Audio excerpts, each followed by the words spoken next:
안녕하십니까? 제2과 도식교과를 시작하도록 하겠습니다.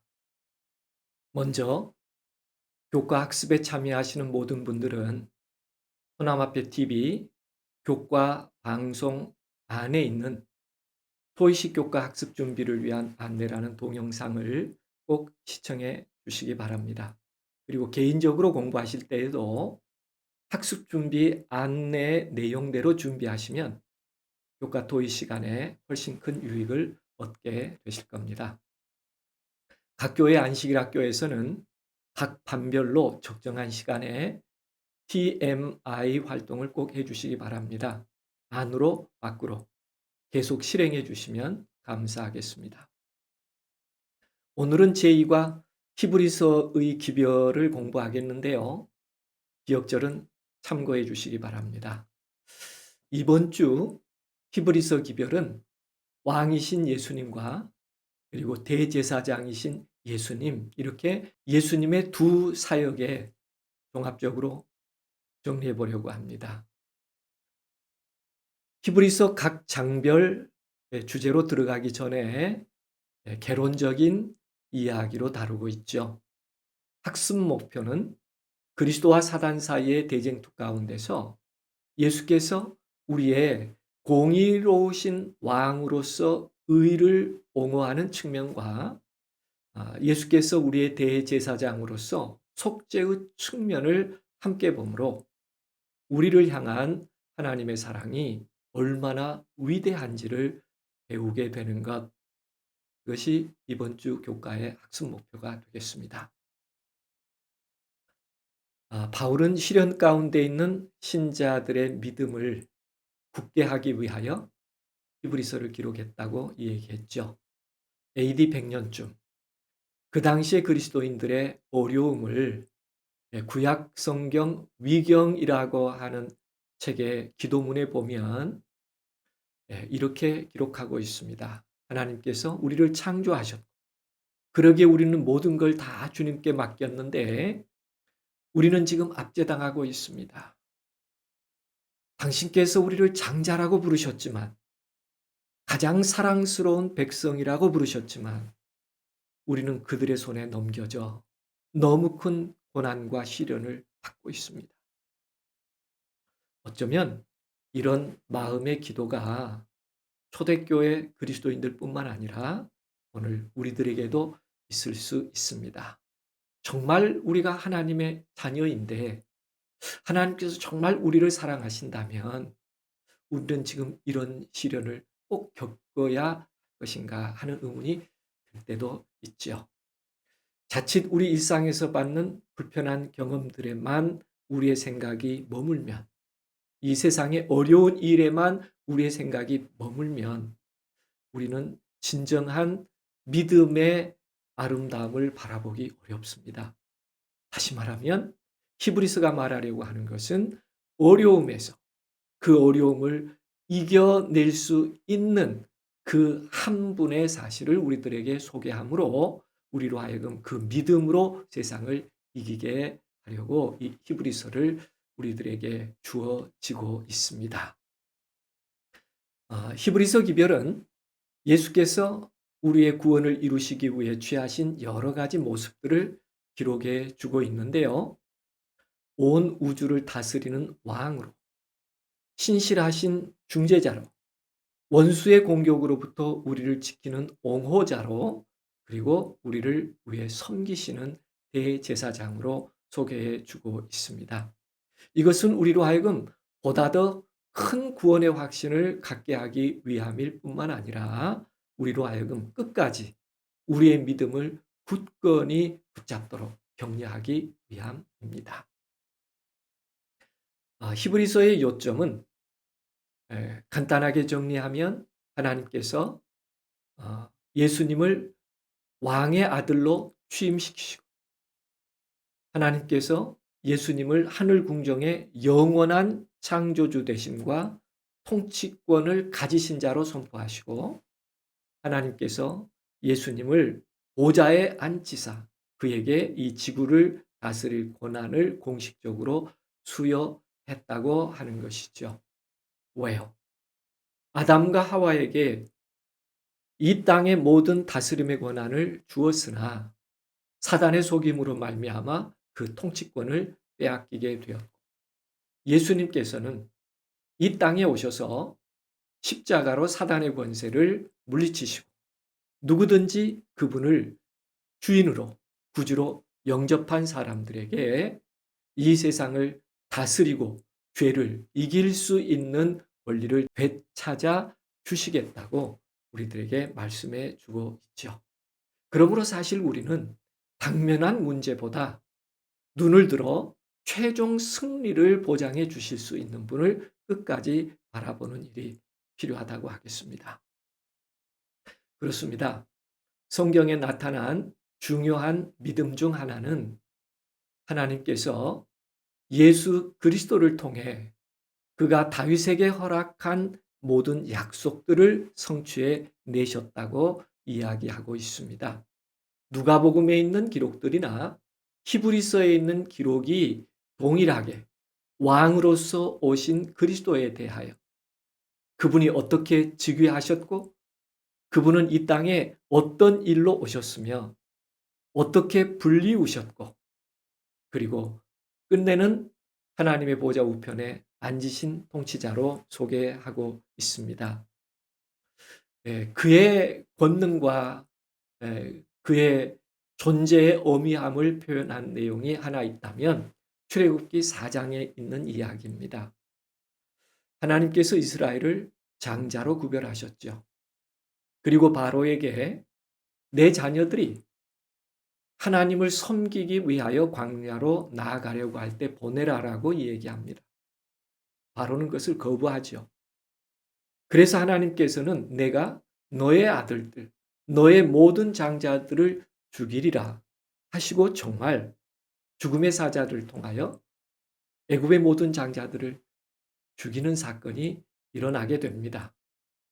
무엇을 나타내기 위한 것일까요? 만왕의 왕으로서 이 땅을 어떻게 통치하시는가를 보여주는 한 예라고 말씀드릴 수 있겠습니다. 그래서 신명기 12장에는 우리들에게 모든 원수에서 벗어나 편히 쉬게 해 주실 수 있는 하나님에 대하여 우리로 하여금 다시 한번 어려움에서 그 하나님을 바라볼 수 있는 믿음을 갖기를 원하고 있습니다. 대적을 이기게 하실 뿐만 아니라 우리에게 안식을 주시고 또 평안히 거할 수 있도록 그렇게 우리를 인도해 내시는 하나님이시며 그 권능이 우리를 그렇게 이끄시기에 충분하다는 사실을 우리들에게 보여주고 있죠. 그러나 안타까운 사실 하나는 역사 속의 이야기를 보면 하나님께서 이 약속을 동일하게 모든 이스라엘 백성들에게 주셨지만은 그러나 다윗의 혈통의 왕들까지라도 하나님께 충성하지 않았기에 약속하신 이 축복을 하나님께서 원하는 대로 주실 수 없으셨다고 얘기합니다. 그런가 하면 우리에게 좋은 소식을 주시는 이 아름다운 히브리서의 기별은 아들로서의 아름다운 한 분, 언약의 한 사람을 태어나게 하시고 그분의 완전한 충성, 온전한 의를 이루시는 그 의를 통하여 우리들에게도 하나님께서 허락하신 약속들을 성취할 수 있으시다고 하는 아름다운 사실을 우리들에게 가르쳐 주시고 또 보증해 주고 계십니다. 그 고난을 받는 한 예를 보좌에 앉으신 영광스러운 모습으로 표현해 주고 있는데 이것을 왕으로 즉위하실 즉위식의 광경으로 표현해 주고 있습니다. 보좌가 있고 언약의 무지개가 있습니다. 그룹과 스랍들이 둘러 있습니다. 그리고 하늘 군대의 지휘자들과 하나님의 대표자들이 모여 있습니다. 죄 없는 세계의 대표자들 뿐만 아니라 천천만만의 천사들과 함께 구주의 승리를 축하하며 저희 왕에게 영광을 돌리는 아름다운 모습으로 표현해 주고 있죠. 다시 말하면 이와 같은 승리자 되신 그리스도를 우리가 정말 우리 마음속에 확신할 수만 있다면 우리는 반드시 그분과 함께 역전의 승리라고 하는 짜릿한 기쁨과 환희를 경험하게 될 것이라고 약속하고 있습니다. 예수님의 보좌 아래 가장 큰 행복을 발견할 수 있다면 우리가 그 왕과 함께 그 왕의 권능 아래 생애하는 것이라고 말씀드릴 수 있겠어요. 여기서 하나 토의하고 그 다음 과정으로 진행해 보겠습니다. 우리는 2022년 한 해를 시작하면서 많은 것을 구할 수 있습니다. 그러나 오늘 교과의 주제처럼 하나님 보좌 우편에 앉으신 만왕의 왕, 그분의 여러 측면의 사역이 있는데요. 정말 올 한 해를 위하여 꼭 구하고 싶은 한 가지가 있다면 우리는 그분에게 무엇을 구하면 좋을까요? 정말 이 한 해 동안에 왕이신 그분에게 그리고 그분이 하실 수 있는 사역에 하나님 저 이런 도움 좀 주십시오. 저는 그 도움이 하나님의 능력으로 이루어질 수 있음을 믿습니다. 이런 확신의 믿음을 나눌 수 있으면 좋겠습니다. 3분 드리겠습니다. 함께 나눠주시기 바랍니다.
네, 종료 시간이 되어 갑니다.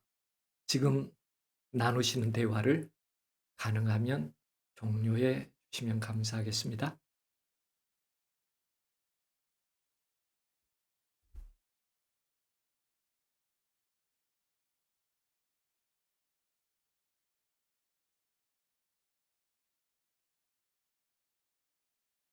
네, 예수 그리스도께서는 우리의 모든 죄와 허물을 대속하시고 소멸될 수밖에 없는 우리에게 그분이 가지셨던 영원한 생명을 주셨습니다. 예수 그리스도께서는 하나님의 율법을 완전히 순종하심으로 이루신 의를 우리 모두에게 입혀주셔서 그분의 영원한 의를 우리가 영원히 누릴 수 있도록 허락해 주셨습니다. 예수 그리스도께서 십자가에서 완전한 승리를 이루셨지만 오늘 우리는 영원한 본향에 이르기 전에 이 땅에서 사단과의 영적인 싸움은 계속됩니다. 혈과 육의 싸움이 아니라 악의 영들과의 싸움입니다. 그 싸움의 특성을 잠시 구약 성경에서 살펴보면요. 이스라엘 백성들이 이방 나라들처럼 그들에게 왕이 있기를 원했습니다. 우리 왕이 있다면 우리를 다스릴 뿐만 아니라 우리 앞에 나가서 대적들과 더불어 우리를 위하여 싸워야 할 것입니다. 그 생각 때문에 그들은 하나님께서 그들의 왕 되심을 잊어버렸기에 다른 나라들처럼 우리도 왕이 있어야 되겠다고 했지만 그러나 결국 전능하신 하나님을 잊었습니다. 그 결과는 죽음의 세력을 잡은 사단에게 그들은 속박될 수밖에 없었죠. 혈과 육의 같은 모양으로 오신 예수께서는 이 모든 것을 다 빠셨습니다. 당신의 백성들을 죄에 얽매였던 가운데서 건져내셨습니다. 예수께서는 모든 연약함을 회복이라고 하는 아름다운 그분의 성취를 통하여 이루어 내시는 하나님이 되십니다. 예수께서는 우리의 왕으로서 원수와의 싸움에서 우리를 승리하도록 인도해 가실 것입니다. 우리는 성경에서 다윗과 골리앗의 싸움을 잘 알고 있습니다. 그 당시의 전투는 전쟁의 승자가 패한 백성을 종으로 삼는 것이 싸움의 조건이었습니다. 다윗이 이김으로 그 아름다운 승리의 기쁨, 그것은 이스라엘의 모든 백성들의 기쁨이 된 것처럼 선악의 대쟁투에서 죄의 속박과 위험과 다스림에서 그리스도는 홀로 마귀와 싸우셔서 승리하심으로 우리 모두를 그 죽음의 속박에서 벗어나게 해 주셨습니다. 그러므로 이사야는 이렇게 이야기하고 있습니다. 하나님께서 살피시고 중재하시고 자기 팔로 스스로 구원하시고 공의를 갑옷으로 둘러주시고 그 대적을 크게 치심으로 그 백성을 구원하셨다라고 소개해 주고 있습니다. 무엇을 의미할까요? 다윗처럼 마지막 세상에 우리의 최고의 용사로서 우리의 모든 선과 악의 영적 대쟁투에서 그분이 승리하심으로 우리의 승리를 보장해 주신다고 약속하고 있습니다. 그러므로 우리는 이 승리를 확신할 뿐만 아니라 우리의 싸움이 무엇인지 잘 이해할 필요가 있겠죠. 그렇습니다. 사실 우리는 우리가 스스로 싸운다고 생각하지만 그렇지 않습니다. 하나님은 우리의 옹호자가 되시며 우리보다 앞서 싸워 나가시고 우리에게도 그분을 따라 승리하는 자가 되도록 하십니다. 다만 우리들에게 전신갑주를 입으라고 말씀하고 있지요. 그렇습니다. 우리는 하나님께서 허락해 주신 전신갑주를 입고 우리의 옹호자 되시는 하나님 뒤에 서서 그분이 싸워서 이겨주시는 그 기쁨을 함께 경험하는 것, 이것만으로도 충분한 것입니다. 왜냐하면 진정한 승리자께서 우리를 위해서 싸우시니까요. 여기에서 다시 한번 토의 시간을 가져보도록 하겠습니다. 그렇습니다. 우리도 선악의 대쟁투에서 아직도 싸움의 과정에 있지요. 토론을 조금 전에 종결하신 분으로부터 시계 방향으로 나는 지금 어떤 싸움을 싸우고 있는데 나를 이렇게 이기게 해주실 이런 하나님 때문에 감사합니다 하는 내용들을 짧게 함께 나눠가면 좋겠습니다. 3분 드리겠습니다. 시작하시겠습니다.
네,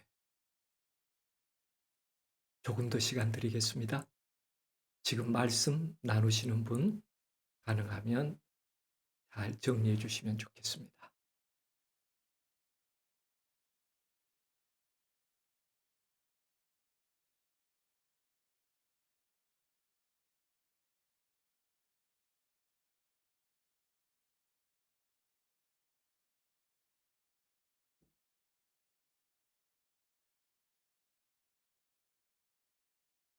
네, 매일같이 이어지는 선악의 대쟁투에서 결코 우리가 혼자가 아님을 기억하게 해주셔서 감사를 드립니다.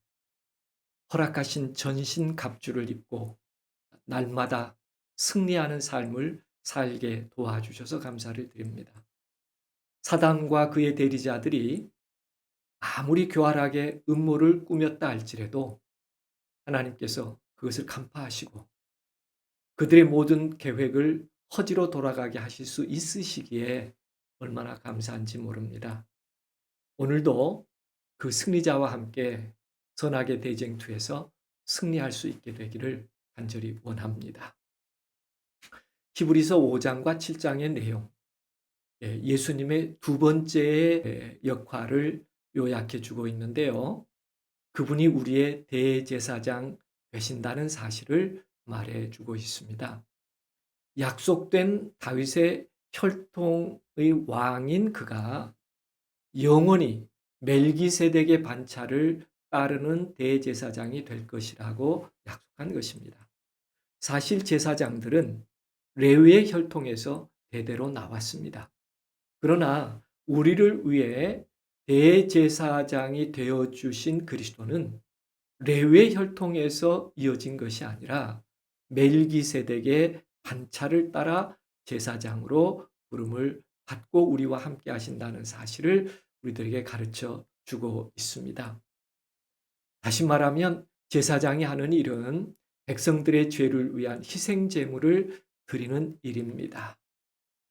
그리고 제사장들은 구별된 생애와 하나님의 율법에 대한 지식을 능통하고 깊이 그 율법을 맡아 전수하는 일을 하게 됐죠. 그들의 생애는 거룩하게 구별되었어야 했습니다. 그리고 그런 삶을 통하여 이제는 하나님의 축복을 이스라엘 자손들에게 선언해 주는 아름다운 사역도 제사장들이 하게 되었지요. 하나님께서 지켜주심과 그분이 베풀어 주신 은혜들과 그분이 허락해 주신 평강들을 기원하면서 하나님께서 주시리라고 하는 그 축복들을 누릴 수 있도록 돕는 그런 일들이 제사장이 했던 일입니다. 그렇습니다. 히브리서는 우리들에게 그리스도께서 어떤 제사장으로서 우리를 살피시는가 정말 중요한 한 요소를 마지막에 정리해 주고 있는데요. 사람과 하나님과의 관계에서 우리를 하나님의 것으로 속하도록 중재할 뿐만 아니라 화목해 하는 일을 하신다고 소개하고 있습니다. 우리로 하여금 하나님과 연결될 수 있도록 그가 하는 모든 일의 목적은 하나님과 사람 사이의 관계를 증진시키고 회복시키고 기뻐할 수 있도록 하는 것이죠. 이 모든 일은 스스로 취하지 못합니다. 하나님께서 부름으로 그 일을 허락해 주셨던 것이죠. 마찬가지로 우리들에게도 베드로전서 2장 9절에는 특별한 말씀 하나를 해 주시고 계시는데 이 말씀은 우리 믿는 모든 자들이 왕 같은 제사장이라고 선언해 주십니다. 엄청난 특권이죠. 제사장들은 성소에서 하나님 앞에 나아갈 수 있습니다. 오늘날 우리는 기도로서 담대하게 하나님 앞에 나아갈 수 있는 특권도 어쩌면 하나님께서 우리에게 왕 같은 제사장으로 불러주시고 삼아주신 까닭입니다. 그렇습니다. 우리가 이 귀중한 사실, 우리가 제사장이라는 사실을 기억하면서 이런 토론을 함께 했으면 좋겠습니다. 2022년 왕 같은 제사장으로 부름을 받고 어떤 사역에 더 좀 집중하고 싶은지, 속죄의 제물을 대신 드리는 중보의 사업, 혹은 하나님의 율법을 가르치는 교사로서의 사역, 그리고 여호와의 이름으로 백성들에게 축복하는 그 축복의 책임. 꼭 이 한 해 동안 여러분은 부름받은 제사장으로서 어떤 직분을 더 잘 감당해 보고 싶으십니까? 함께 좀 나눠보실까요? 여전히 3분 드리겠습니다. 조금 전 토론에서 마지막 분 그 다음 시계 방향으로 돌아가며 간단하게 우리의 이야기를 나눠보도록 하겠습니다.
이제 좀 대화를 정리해 보실까요?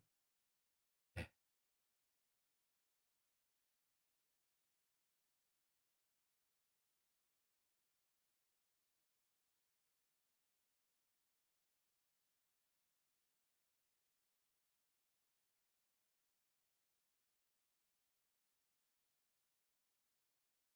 우리의 죄로 인해 피 흘리시는 대속의 어린 양을 바라보게 하는 일, 하나님의 계명을 제시하고 죄악을 더 깊게 깨닫게 하는 일, 예수 그리스도를 향한 믿음이 축복이 되게 하는 일, 이 세 가지 정말 왕 같은 제사장으로서 충실하게 할 수 있어서 주변의 많은 사람들을 생명의 관계로 연결시켜 드릴 수 있는 한 해의 사역이 되면 참 좋겠습니다.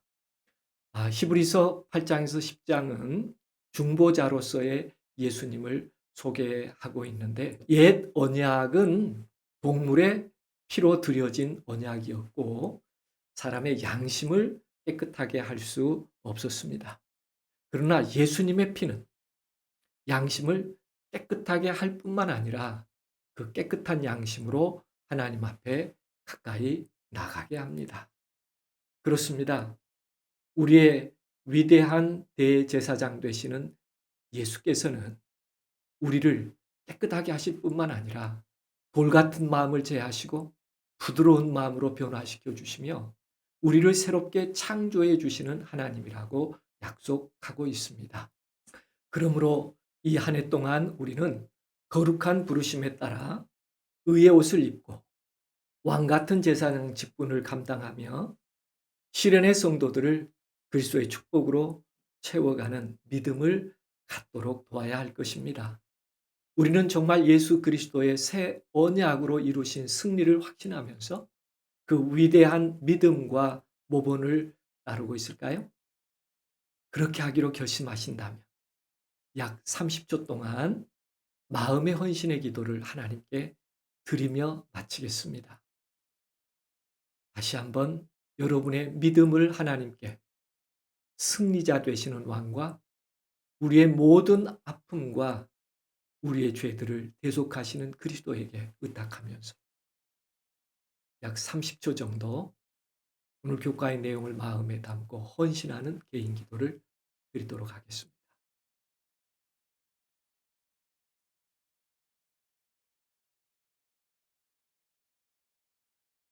네, 감사합니다. 수고하셨습니다.